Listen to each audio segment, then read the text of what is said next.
didn't hug him when she came back. Vanessa dropped her keys into the glass bowl by the door, the sound too sharp for the silence in the apartment. She glanced at Nathan just once, then smirked. "Be grateful I came back." Nathan looked at her for exactly 3 seconds, then nodded.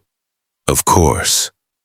And that was the moment she lost. She just didn't know it yet. The apartment still smelled like her perfume.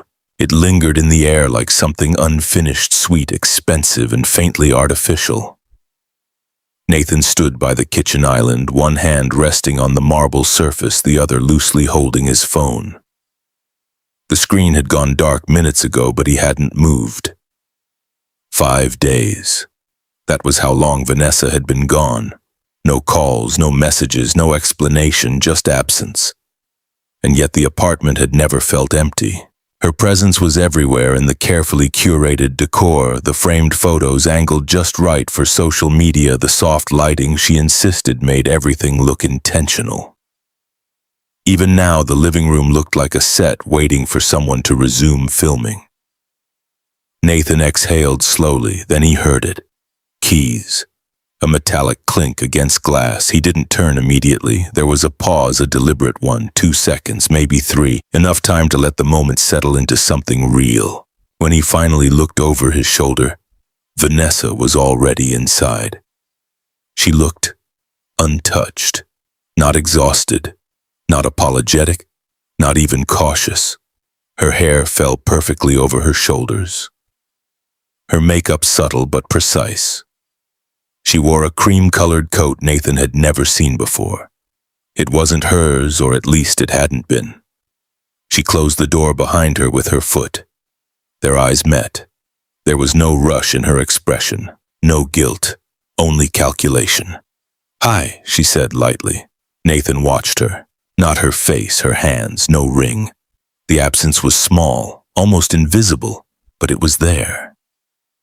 "Hi," he replied, a beat. Then she walked past him as if 5 days meant nothing, as if absence could be folded neatly back into routine. She placed her keys into the glass bowl. That sound again, sharp, intentional. Then she turned. That smile. It wasn't warm. It wasn't even defensive. It was amused. "Be grateful I came back." The words landed softly, too softly. Nathan held her gaze. 1 second, 2, 3. There were 1,000 responses available to him.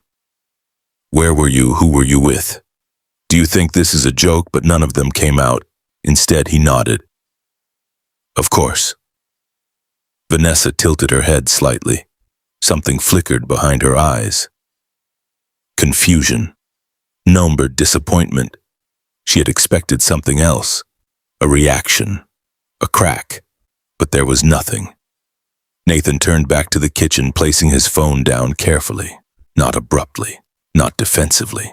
Just deliberately. "You want something to drink?" he asked. Another pause.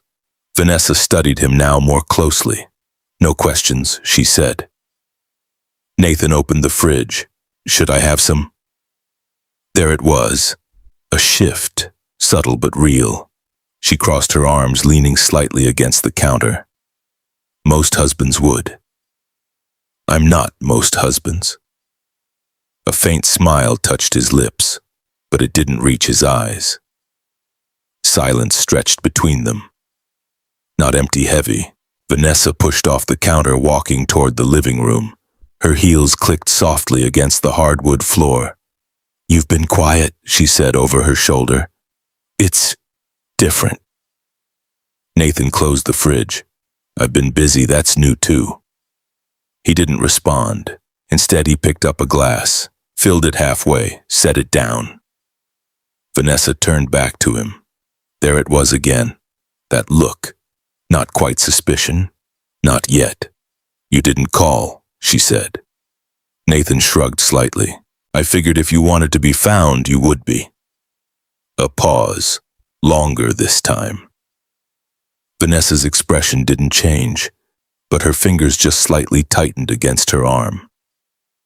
You're taking this very well. Nathan looked at her. Finally. Directly. I'm taking it exactly how it is. Another silence. This one. Sharper. Vanessa looked away first, just for a second. But it was enough. She walked toward the bedroom without another word. Her posture still composed, but not as effortless as before. Nathan stayed where he was, still, listening.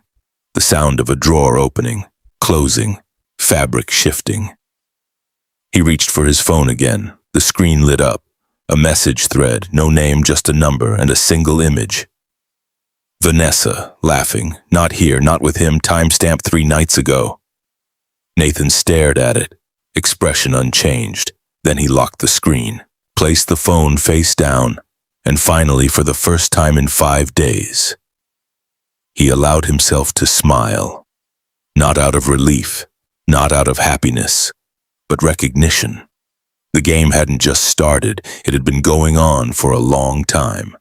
And now finally they were both playing. The bedroom door didn't close all the way. It stopped just short, an inch of space left open like something undecided. Nathan noticed that. He always noticed the things that weren't finished. He stayed in the kitchen longer than necessary, rinsing the same glass. Twice drying it slower than usual. The apartment had shifted not in sound, not in light, but in weight. Something invisible had entered with her and it pressed gently against every surface. From the bedroom, the soft rustle of fabric, a drawer sliding open, then closing. No urgency, no hesitation. Vanessa was performing normalcy. Nathan set the glass down, aligned it with the others, perfectly parallel. Then he walked toward the living room, stopping just before the hallway that led to the bedroom. He didn't look in. Instead, he leaned his shoulder lightly against the wall, arms relaxed, gaze lowered slightly as if listening, but not waiting. There was a pause, then her voice. You moved the lamp. It wasn't a question. Nathan glanced at the side table. The lamp sat 2 inches closer to the edge than before. You noticed. Vanessa appeared in the doorway, now changed into something softer. Cashmere neutral tones, effortless. Her hair was tied loosely, a few strands falling intentionally out of place. She looked at home. Too easily. I notice everything, she said. Nathan nodded once. I know. A beat. She stepped further into the room. Eyes scanning not for familiarity but for disruption. Her gaze lingered on the bookshelf, the coffee table, the arrangement of objects she used to control like a director controls a scene. Nothing was out of place, that was the problem. You cleaned, she said. I had time. Another pause. Vanessa walked slowly toward the kitchen, her fingers trailing lightly along the back of the couch, not touching, hovering just above the fabric. A gesture without contact. You didn't ask where I was. Nathan leaned slightly against the counter, now mirroring her earlier position. I didn't. Why? He looked at her. Not immediately, a second too late. I assumed you had somewhere to be. Her lips curved just slightly. That's not the same as not caring. Nathan tilted his head a fraction. No, it's not. Silence again. But this time it wasn't neutral. It leaned. Vanessa reached for the glass he had filled earlier. She didn't ask if it was for her. She picked it up, took a slow sip, eyes still on him over the rim. Testing. Always testing. You're different, she said. Nathan didn't respond. He let the words settle between them unanswered. Vanessa lowered the glass. That usually means something happened. Nathan's gaze shifted not to her face but to her left hand. Still no ring. You tell me, he said quietly. A flicker, small but real. Vanessa set the glass down, with more force than necessary. Not loud but not soft either. I disappear for 5 days, she said, her voice calm but tighter now. And you act like I went to the grocery store. Nathan straightened slightly. I don't control where you go. That's not the point. Then what is? The question landed clean. Too clean. Vanessa paused. Just half a second. But in that half second something slipped. I expected. She started, then stopped. Nathan waited. He didn't help her finish. Didn't fill the silence. She exhaled through her nose, a faint smile returning sharper now. I expected a reaction. Nathan nodded slowly. That makes sense. And what? Her eyes narrowed slightly. There isn't one. Nathan considered that. Actually considered it. Then he shook his head. Not the one you're looking for. A longer pause. Vanessa crossed her arms again, but this time it wasn't relaxed. It was containment. You're being careful, she said. I'm being accurate. To what Nathan held her gaze, to what's already true. The room stilled. That sentence didn't sound like suspicion. It sounded like knowledge. Vanessa felt it. Not fully, not consciously, but something in her posture shifted just slightly, just enough. She turned away first, walked toward the window looking out at the city lights below. Chicago moved as it always did, cars, noise, distant sirens. Everything normal, except this room. You know, she said, her voice softer now, almost reflective. Most men would have checked my phone by now. Nathan's lips moved into something that resembled a smile. I didn't need to. That landed, harder than anything else. Vanessa turned back. Slowly. What does that mean? Nathan didn't answer immediately. He walked past her instead, heading toward the hallway. Another delay. Another absence of reaction. But this one, intentional. It means he said stopping just before the bedroom door if there was something to find. He looked at her over his shoulder. It wouldn't be on your phone. A pause. A real one. Vanessa didn't move, didn't speak. For the first time since she walked in, she didn't have control of the next line.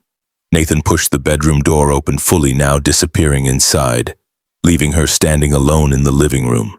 Still composed, still upright, but something had shifted, not visibly, not dramatically, but enough. Her fingers curled slightly at her sides. Her jaw tightened just for a second. Then she exhaled, smoothing it out, stepping back into herself. Control, she still had it. Didn't she? Vanessa picked up her phone from the table. The screen lit up. No new messages, but her reflection stared back at her, perfect, curated, untouchable.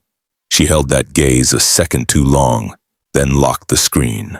Across the apartment, in the quiet of the bedroom, Nathan opened his drawer. Inside, a thin folder, neatly arranged. He didn't take anything out, didn't need to. He just looked at it, closed the drawer again, and sat down on the edge of the bed, listening, waiting, timing. Because power, he knew, wasn't in the reaction. It was in the delay before it. The first time Nathan noticed it, it didn't feel like suspicion. It felt like timing. Vanessa had always been precise about lighting, about angles, about when to post and when to disappear. Her life wasn't spontaneous, it was curated. Even her silences had structure. So when she started replying late, just slightly late, it didn't register as betrayal. It registered as deviation. Nathan sat in his office, the city stretching beneath him in glass reflections and muted movement. His computer screen displayed a contract he had already reviewed twice. The cursor blinked at the end of a paragraph he wasn't reading. His phone lay face down beside his hand. He didn't check it. Not immediately. That was new. Across the room, his colleague Daniel was speaking something about deadlines, clients' urgency. Nathan nodded at the right moments, his responses precise, professional. But his attention was elsewhere. Always. Elsewhere. Later that evening, he sat alone in his car outside their building, engine off, lights dimmed. He watched the entrance, not directly, but through the reflection in the rearview mirror. At 8:17 p.m., Vanessa walked in. Not unusual. What was unusual was the pause before she entered. She stopped just outside the door, looked at her phone, smiled. Not the practice smile she used online, something smaller, private. Nathan didn't move, didn't react. He just watched. That was weeks ago, before the 5 days, before the disappearance, before the smirk. Back in the present, the apartment was quiet again. Vanessa was in the shower. The sound of water ran steadily through the walls, a soft, constant hum that filled the spaces between thoughts. Nathan stood in the living room, his phone in his hand. Now, unlocked, a message thread still open. The same one. No name, just a number. He scrolled up, not quickly, deliberately, each message a fragment a pattern. Miss you already, he suspects anything 5 days, that's all I need. Nathan paused there. His thumb hovered over the screen. That message had been sent 3 days before Vanessa disappeared. He remembered exactly where he was when he first saw it, not because of the words, but because of what he didn't feel. No anger, no shock, just clarity, like a puzzle piece clicking into place after you've already seen the full picture. He locked the phone, placed it gently on the table, and walked toward the bookshelf. There, between 2 hardcover volumes Vanessa had never read, sat a small black object, unremarkable, unless you knew what it was. Nathan picked it up, turning it once in his hand. A backup drive. He had found it by accident. At least that's what it would look like. In reality, he had been looking for something else entirely. A document, a misplaced receipt. But his instincts had shifted long before his actions did. He had started noticing things, tiny inconsistencies. A second charger in her bag, a calendar entry labeled only with a dot, a sudden interest in offline weekends, each one meaningless alone. Together they formed a shape. He plugged the drive into his laptop. The screen lit up. Folders appeared, organized carefully, too carefully. Nathan opened the first one. Images. Not explicit, not careless, but intimate. Moments that weren't meant to be shared. Vanessa laughing in a place Nathan had never seen. Vanessa looking at someone behind the camera, not with performance, but with presence. Nathan didn't zoom in, didn't linger. He didn't need to. He already knew what he was looking at. The second folder. Documents, contracts, transfers. Names he recognized, and one he didn't. Lucas Grant. Nathan's eyes stayed on the screen a second longer. Then 2. Then he leaned back slightly in his chair. That name meant something. Not emotionally, professionally. Lucas Grant wasn't just a man. He was a network. Investments, shell companies, quiet acquisitions that never made headlines but always left traces. Nathan had crossed paths with that name before, in cases that never quite reached court, in deals that dissolved before scrutiny, and now it was here, in his house, in his wife's life. The sound of the shower stopped. Nathan didn't move immediately. He closed the folders, ejected the drive, placed it back exactly where he found it, not a millimeter off. Then he stood, walked to the kitchen, poured himself water, drank half, set the glass down, and waited. Vanessa emerged minutes later, wrapped in a robe, her hair damp, her expression composed again as if the steam had washed away any remaining tension. "You're still up," she said. Nathan nodded. "Couldn't sleep." She walked past him, opening the fridge. "You always sleep." "Not always." A pause. She took out a bottle of sparkling water. Didn't look at him. "You used to." Nathan watched her. Her movements were smooth, controlled. But there was a fraction of hesitation now, barely visible but present. "You've changed too," he said.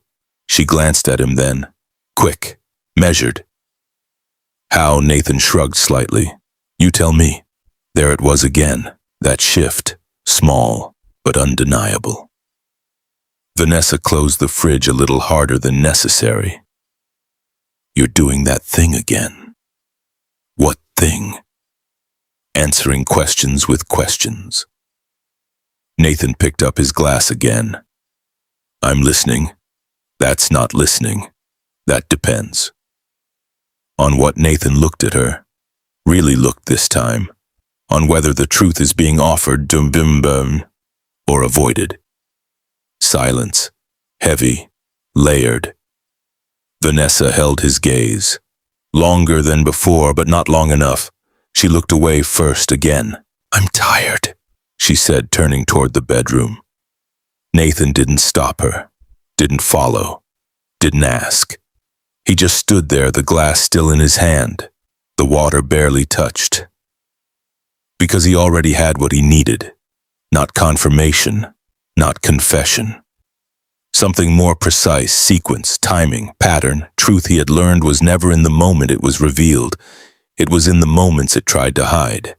And Vanessa, she wasn't hiding well. Not from him, not anymore. Nathan set the glass down, turned off the lights, and let the darkness settle in. Because confrontation was easy. But control required patience, and he had already waited longer than she realized. By Monday morning, Vanessa was back online. Not cautiously, not gradually, precisely. At 9:02 a.m. a photo appeared on her Instagram, sunlight spilling across the kitchen island. A cup of coffee placed just slightly off-center. Her hand resting beside it. The caption was effortless, almost careless. Sometimes you just need to disappear to remember what matters. Nathan saw it 30 seconds after it went live, not because he was waiting, because he had learned her timing. He stood in his office jacket draped neatly over the back of his chair. Tie loosened just enough to suggest a long morning. The city reflected behind him in the glass wall, sharp lines, controlled movement, everything in its place. Just like her post, he didn't react, didn't like it, didn't comment. He simply locked his phone and set it aside. Across the city, Vanessa watched the numbers climb. Likes, comments, messages.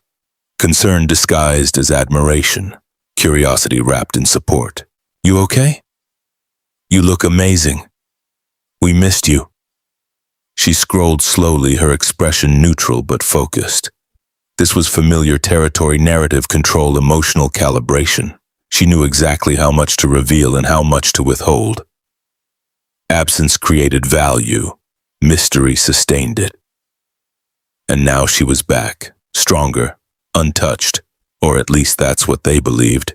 Vanessa leaned back against the couch, crossing her legs as she typed a response to a direct message. Her fingers moved with ease, her tone curated but intimate.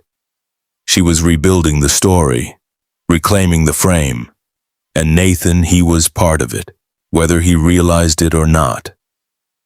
That evening she found him in the living room, same position, same stillness.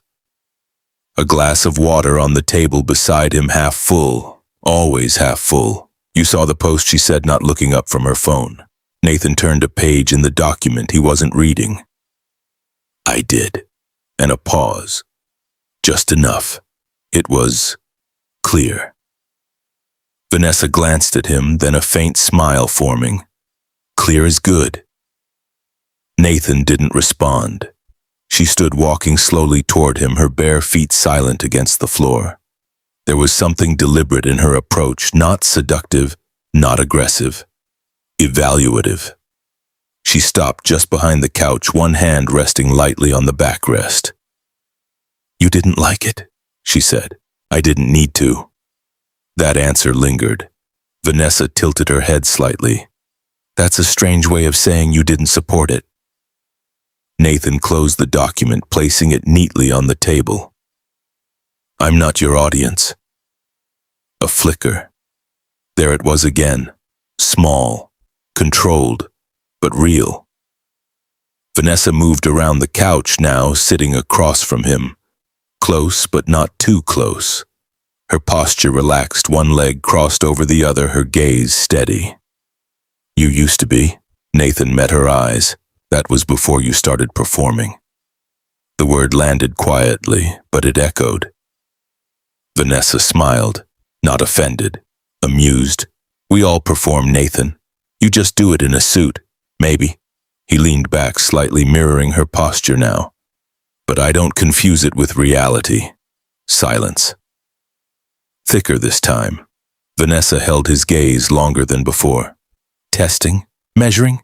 You think I'm lying? She said finally. Nathan didn't answer immediately. He let the question sit between them untouched. I think he said slowly, You're very good at choosing what not to say. Her smile deepened. That's not the same thing. No, Nathan agreed softly. It's not. A pause. Vanessa leaned forward slightly, her elbows resting on her knees now, her voice lower. Then what do you want?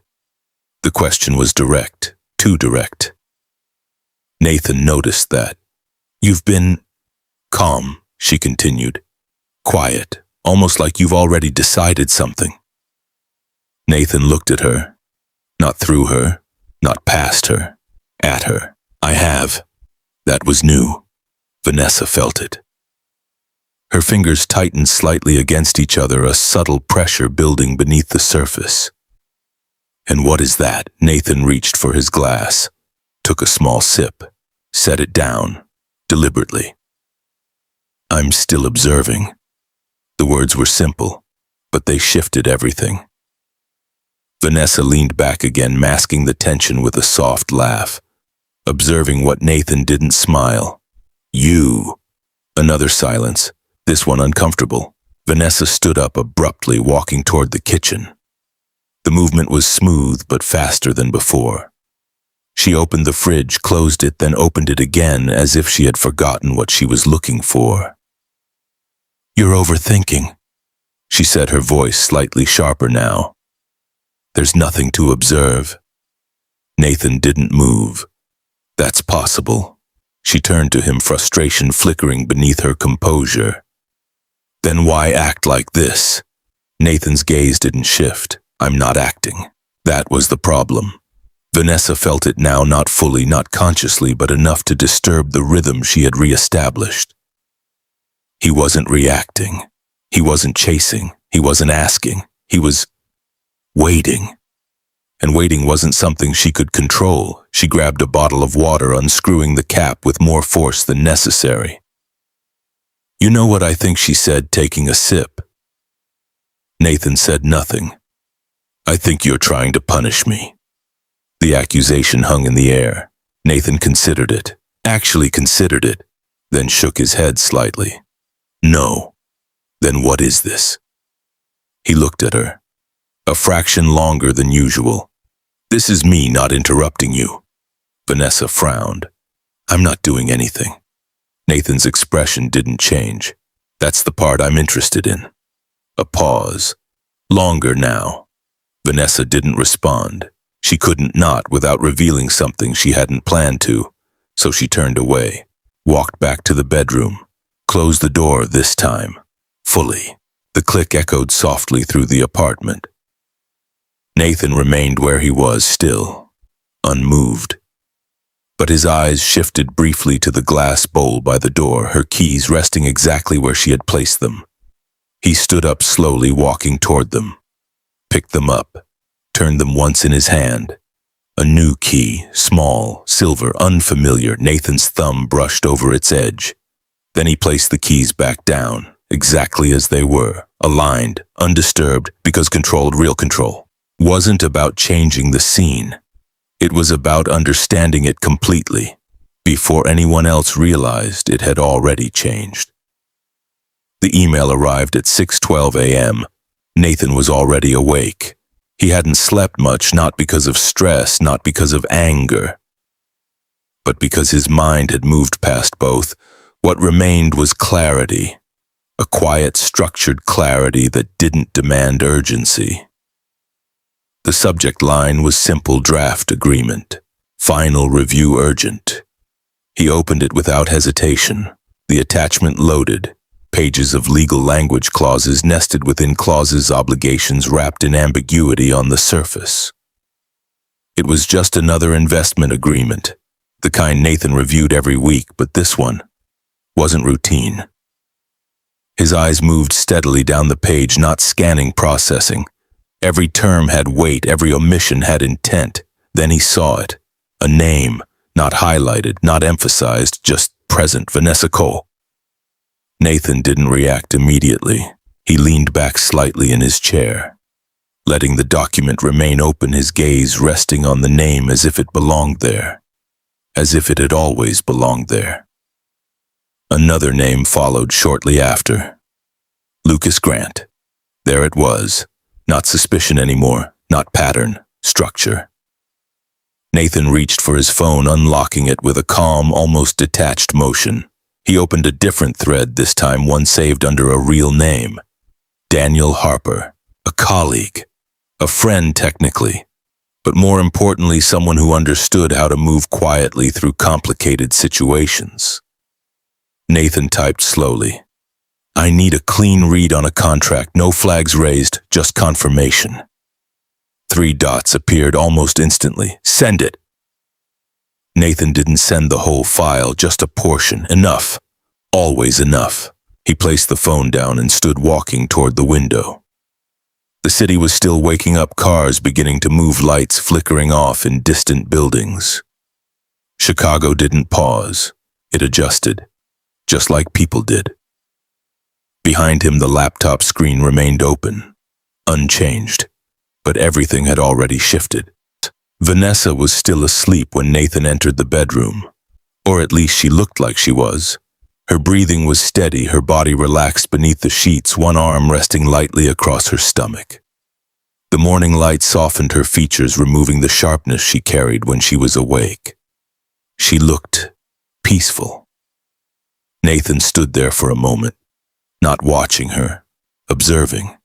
There was a difference. On the nightstand, her phone lay face down, charging, unprotected. He didn't touch it. Instead, his gaze shifted slightly to the edge of the bed, her hand. The ring was back, perfectly placed. As if it had never left, Nathan's lips moved into something faint, not quite a smile, recognition. He turned away without a sound. By noon, Daniel had replied, It's layered, clean on the surface, but the liability chain is intentional. Nathan read the message twice, then once more. Explain. A pause. Longer this time. Then if anything goes wrong, the responsibility doesn't land on Grant. It flows sideways through secondary signatories. Nathan's gaze remained steady. Names. Another pause. Then Vanessa's one of them. There it was. No hesitation now, no ambiguity. Nathan set the phone down slowly, his fingers resting against the edge of the desk. He didn't feel anger. He didn't feel betrayal. He felt alignment. Everything he had seen, everything he had chosen not to confront, it all led here. That evening, Vanessa was already dressed when he got home. Not casually, intentionally. A fitted black dress, minimal jewelry, her hair pulled back just enough to expose her neck. She stood in front of the mirror, adjusting an earring with practiced precision. You're early, she said, catching his reflection. Nathan placed his keys in the glass bowl. I had fewer interruptions today. She smiled slightly. That's rare.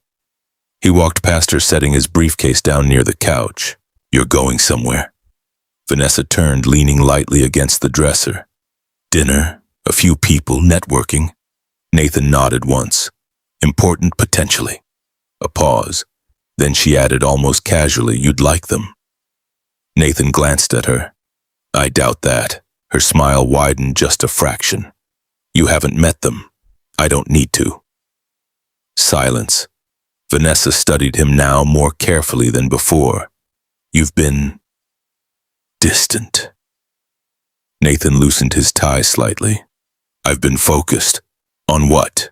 He met her eyes. Work. Another pause. Vanessa stepped closer, closing the distance between them, not dramatically, but enough to shift the air. You've never hidden behind that before. Nathan didn't move. I'm not hiding. Then what are you doing? The question lingered. He let it. Then I'm finishing something. That answer didn't satisfy her. It wasn't meant to. Vanessa tilted her head slightly, searching his face for something, emotion, reaction, anything she could read. There was nothing. Or rather, there was something, but it wasn't accessible to her anymore. She stepped back, reclaiming space. Control, I'll be late, she said, turning back to the mirror. Nathan nodded. Take your time. She hesitated, just for a second. Then you don't want to know where Nathan picked up a document from his briefcase, flipping it open. I assume you'll tell me what matters. A flicker. There it was again. Small, but sharper now. Vanessa turned fully toward him. And what if I don't? Nathan didn't look up. Then I'll work with what I have. Silence. Heavy. Unresolved. Vanessa watched him for a moment longer. Then she grabbed her clutch, walked past him and out the door. The sound of her heels echoed briefly, then disappeared. The apartment fell quiet again. Nathan waited. 10 seconds. 20. Then he reached into his briefcase and pulled out the printed version of the contract, placed it on the table, opened it. His pen rested between his fingers, not spinning, not tapping. Still, he turned to the signature page. There it was again. Her name, already there, digitally signed, dated 2 days ago, during the 5 days she was gone. Nathan's gaze didn't shift. He picked up the pen, paused, just for a moment, not hesitation, timing. Then he signed, clean, precise, final. The ink settled into the paper without resistance, and with it so did everything else, because this wasn't exposure. This wasn't confrontation. This was commitment, not to her, not anymore, to the outcome. Nathan closed the folder, aligning its edges perfectly with the table. Then he leaned back, exhaling slowly. There was no going back now, not for her, not for them. And the most dangerous part was that Vanessa still believed she was in control. The invitation went out at 10 a.m. Vanessa had scheduled it weeks ago, long before the 5 days before the silence thickened into something sharper. It was meant to be her next step, not just another post, not another curated moment, a launch, a redefinition, an evening of vision, identity, and evolution. That's how she described it online. Private venue, select guest list, media presence controlled but intentional. Everything about it was designed to signal growth, reinvention, power. Nathan read the invitation at 10:02. Not because he was waiting, because he had already seen the draft. The venue sat on the upper floor of a glass-wrapped building overlooking the river. Minimalist architecture, soft lighting, neutral tones, everything Vanessa favored. Everything predictable. Nathan stood inside the empty space that afternoon, speaking quietly with the event coordinator. His tone was calm, pressed, his questions measured. No changes to the guest flow, he said, glancing briefly at the layout. But I'll need access to the main presentation system. The coordinator hesitated. That's usually handled by... I know. Nathan interrupted gently. This is a contingency. A pause. Then a nod. Of course. Nathan didn't smile. Discreetly. Across the city, Vanessa was on her third call of the day. Her voice remained steady, confident, her language sharp and controlled. She moved between topics, seamlessly branding partnerships, messaging, each conversation reinforcing the same narrative. She was back, stronger, untouched. But between calls there were pauses, short, unacknowledged. Her phone rested on the table screen, dark. No new messages. She picked it up, checked again, still nothing. Lucas hadn't replied. Not to the last message, not to the one before that, not even to the one she hadn't meant to send. Are we still aligned? Vanessa set the phone down slowly. Her expression didn't change. But her fingers lingered on the edge of the device just a second too long. That evening, Nathan arrived home to find her already dressed.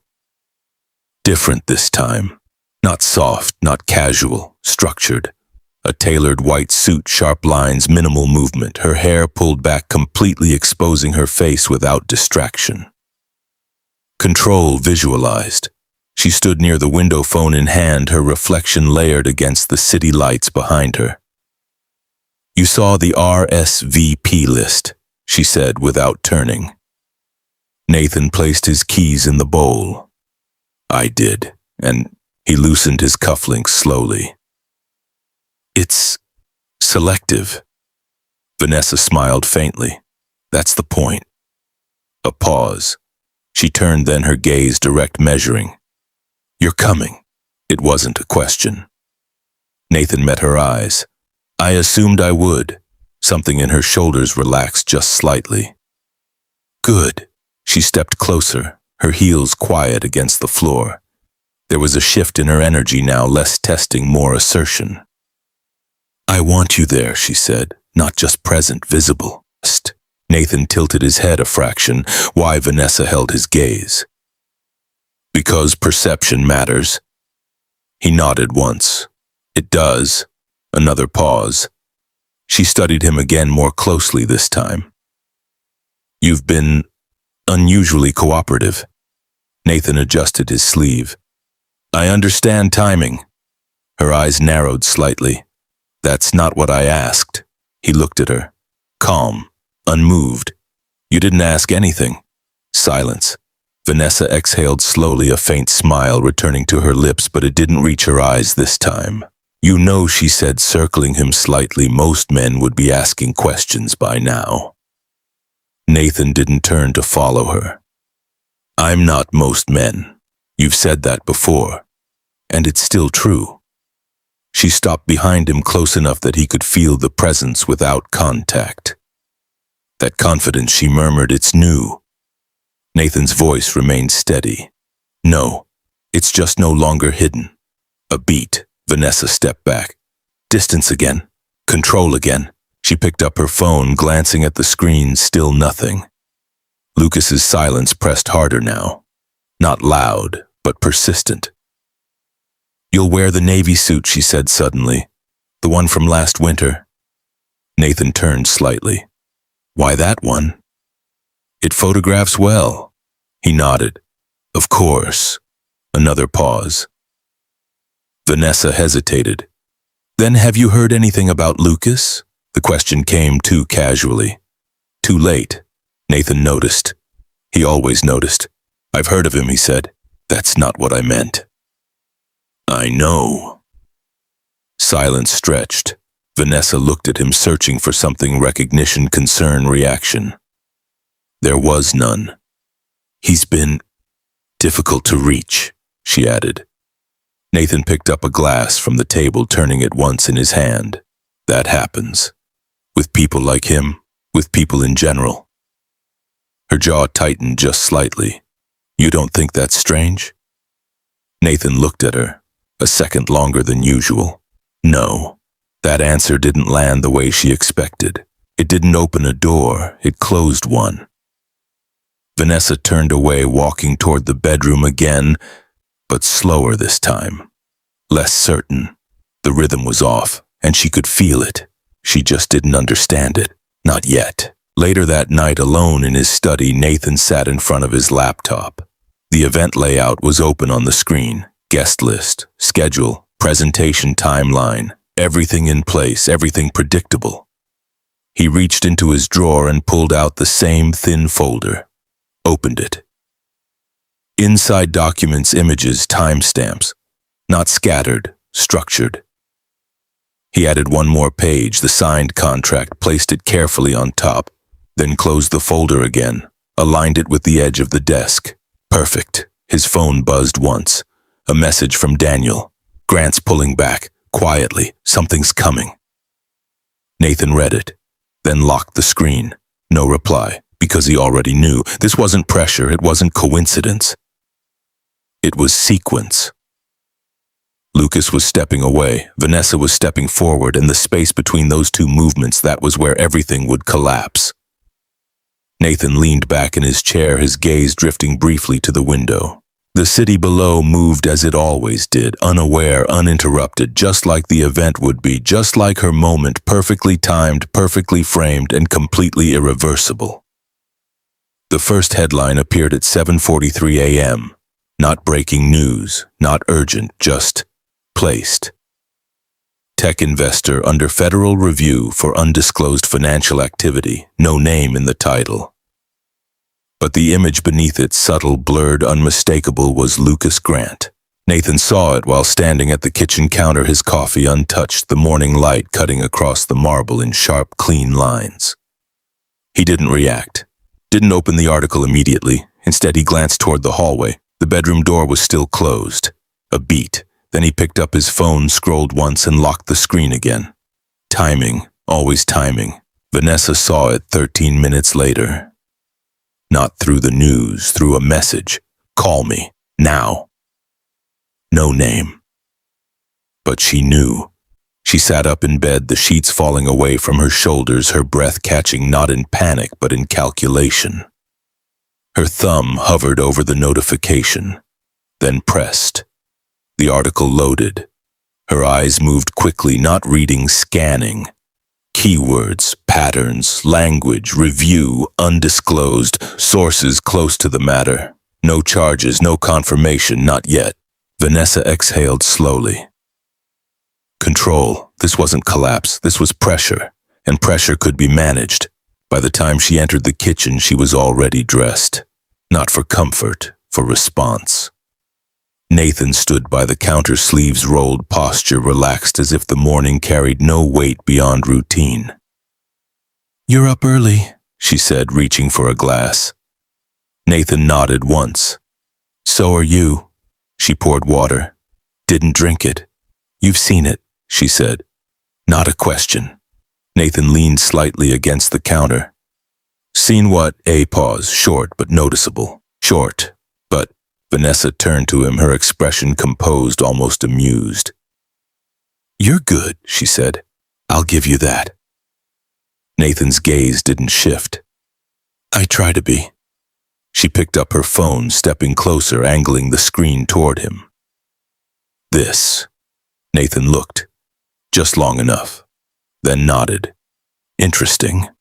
That was it. No concern, no curiosity, just acknowledgement. Vanessa studied him carefully. "You don't seem surprised." Nathan shrugged slightly. "Should I be?" She smiled faintly. "That depends on how much you know." Another pause.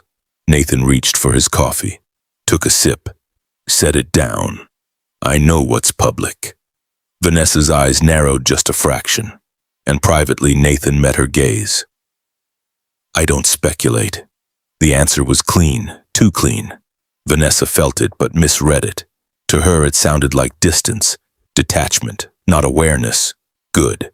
That meant she still had room to move. The rest of the day unfolded in fragments. Calls, messages, silences between them. Lucas didn't answer. Not once. Not to her calls, not to her texts, not even to the message she sent at 11:12 a.m. "We need to align before tonight." No response. Vanessa sat in her car outside a downtown office building, her fingers resting lightly on the steering wheel. Her eyes fixed on nothing in particular. This wasn't fear, not yet. It was recalibration. She had dealt with pressure before, handled narratives, redirected attention. She could do it again. She just needed timing. That evening, the apartment felt different.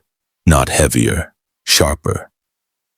Vanessa moved through it with precision, selecting her outfit for the event with more care than usual. A deep emerald dress this time. Structured, confident, uncompromising. She stood in front of the mirror, adjusting the fabric at her waist, her expression focused not on appearance, but on control. Behind her, Nathan entered quietly. He watched her for a moment, not her reflection, her stillness. "You're going ahead with it," he said. Vanessa didn't turn. "Of course. Aren't you concerned about the timing?" She smiled slightly. That's exactly why it matters. Nathan stepped closer, stopping just behind her, but not too close. Explain. Vanessa met his gaze through the mirror. If I cancel, it looks like I'm involved. A pause.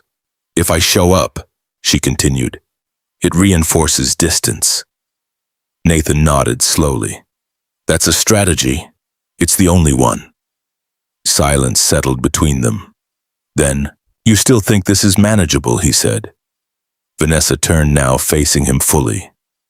I don't think, she replied calmly. I know. A beat. She stepped closer, closing the distance deliberately this time. You're overestimating the situation, she added, and underestimating me. Nathan didn't move. I'm not estimating anything. Then what are you doing? The question lingered. He let it, then observing. That word again. Vanessa smiled, but there was tension beneath it now. You keep saying that like it gives you control. Nathan's expression didn't change. It doesn't give it. A pause. It reveals it. Something in that sentence shifted the air. Vanessa felt it. Not fully, not consciously, but enough to make her step back, just slightly. You'll be there tonight, she said, her voice firmer now. Nathan nodded. I will. Good. She turned away, reaching for her clutch. And Nathan? He waited. She didn't look back. Try not to overthink things. A faint smile touched his lips. I don't. She paused at the door. Just for a second. Then left. The apartment fell silent. Nathan stood where he was, his gaze drifting slowly to the glass bowl. Her keys. Still there. Unchanged. He walked over, picking them up, turning them once in his hand. That unfamiliar key again. Cold, precise, temporary. He placed them back exactly as they were, aligned, undisturbed. Then he reached into his pocket and pulled out his phone, unlocked it. A message from Daniel. It's escalating. Federal level now. They're moving faster than expected. Nathan read it once, then again. No reply. He didn't need one because tonight was already set, not by the investigation, not by Lucas, but by something far more controlled, far more deliberate. Nathan picked up his jacket, smoothing the fabric with a single practiced motion. Then he turned off the lights and walked out. Because the most dangerous moment wasn't when the truth appeared. It was when someone still believed they could manage it. The room was already watching her before she arrived. Not obviously, not all at once. But attention had weight, and tonight it leaned toward the entrance. Vanessa stepped in at 7:58 p.m., 2 minutes early, exactly as planned. The space unfolded around her like a stage she had memorized, soft amber lighting, glass panels reflecting the city skyline, curated clusters of guests positioned with intention. Conversations paused, then resumed, each glance measured, each smile calibrated. She moved through it seamlessly, confident, composed, untouched. Vanessa, someone greeted, stepping forward with a practiced warmth. You look incredible. She smiled. Thank you. I'm glad you could make it. Her voice was steady, her posture perfect. Nothing betrayed the fact that her phone had remained silent all day. Nothing revealed the absence of a name that should have been here. Lucas. She didn't look for him. Not yet, because looking would mean acknowledging, and she wasn't there yet. Nathan arrived at 8:11 p.m., late enough to be noticed, not late enough to disrupt. He stepped into the room without urgency, his navy suit fitting exactly as she had instructed. His presence didn't draw immediate attention, but it settled into the space quietly like something inevitable. He saw her before she saw him. Of course he did. Vanessa stood near the center, speaking to a small group, her hand moving lightly as she emphasized a point. Her smile precise, her tone controlled, performance perfectly executed. Nathan watched for a moment, not long, just enough. Then he moved. Identity isn't something you inherit. Vanessa was saying, her voice carrying just enough to be heard beyond the immediate circle. It's something you choose. Every day. A few nods, a few murmurs of agreement, then a pause. Not hers, the room's, subtle, but real. Vanessa felt it. Her eyes shifted slightly instinctively and found him. Nathan, standing just beyond the edge of the group, still, unsmiling, watching. Their eyes met. A second, 2, 3, then Vanessa smiled wider.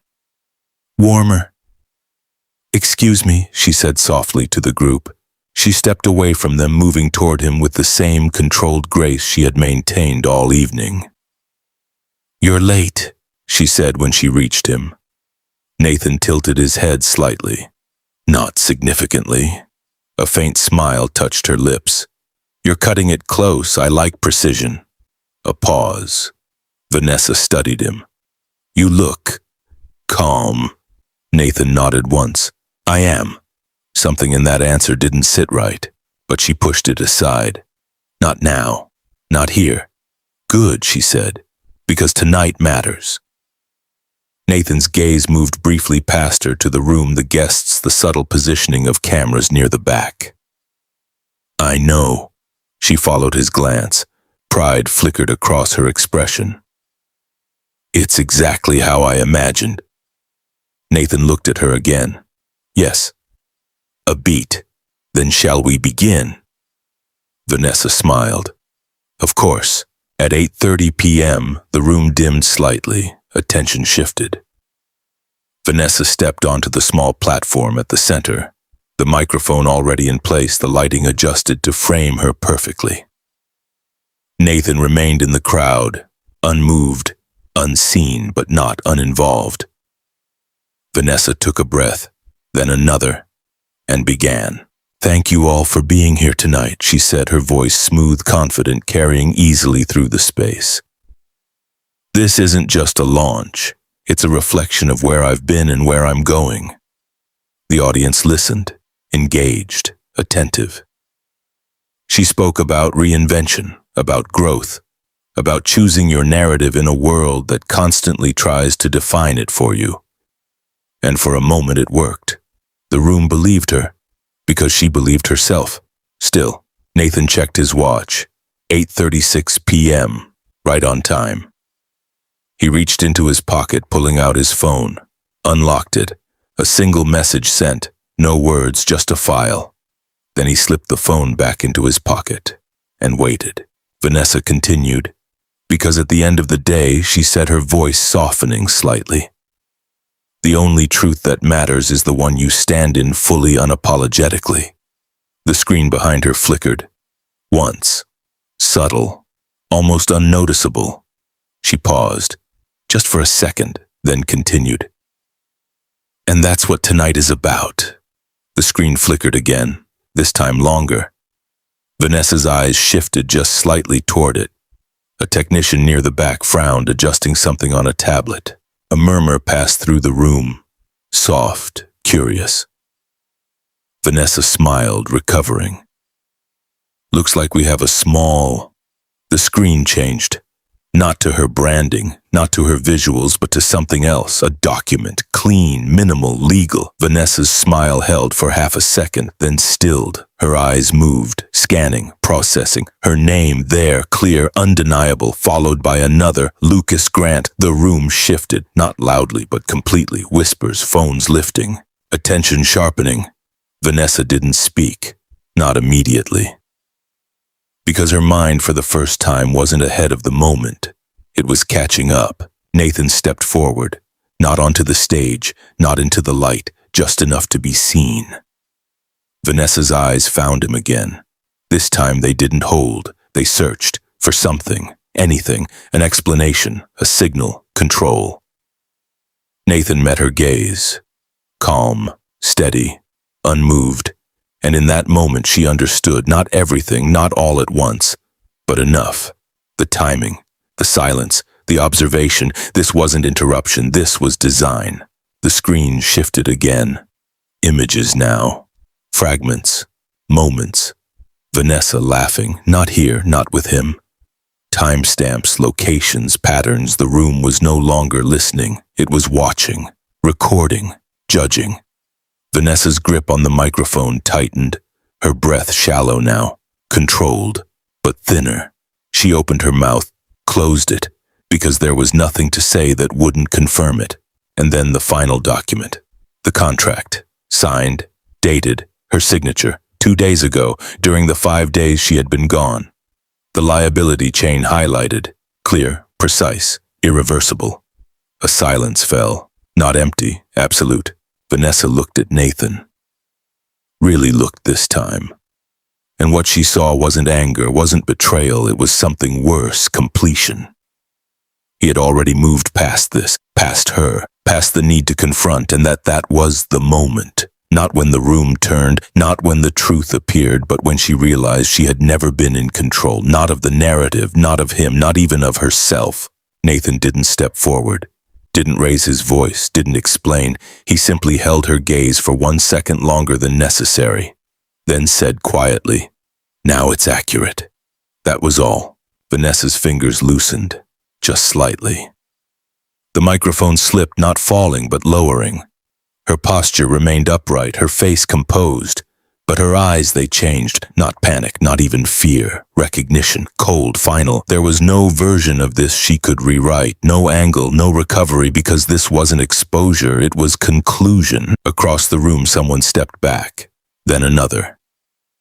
Distance forming. Not physically, socially. Reputation collapsing in real time. Vanessa felt it, every inch of it. And there was nothing she could do but stand there and understand. Nathan turned. No hesitation, no pause. He adjusted his sleeve once, smoothing the fabric. Then he walked toward the exit. Not quickly, not slowly, just done. No one stopped him. No one spoke, because the moment belonged to her. Behind him, the room remained heavy, watching. Vanessa stood at the center, still, silent. The screen behind her frozen on the final image. Her name, her signature, her consequence. Outside, the night air was cool, quiet, unaffected. Nathan stepped onto the sidewalk, the city stretching out before him, unchanged, indifferent, moving forward as it always did. He didn't look back, didn't need to. Because closure wasn't something you witnessed. It was something you left behind. Upstairs in a room full of people who would never see her the same way again, Vanessa finally lowered her gaze. Not to the crowd, not to the screen, but to her hand. The ring, still there, still perfect, still meaningless. Her fingers trembled, just once, then stilled, because even now she understood one thing with absolute clarity: she didn't lose him tonight. She lost him long before she realized he had already let go.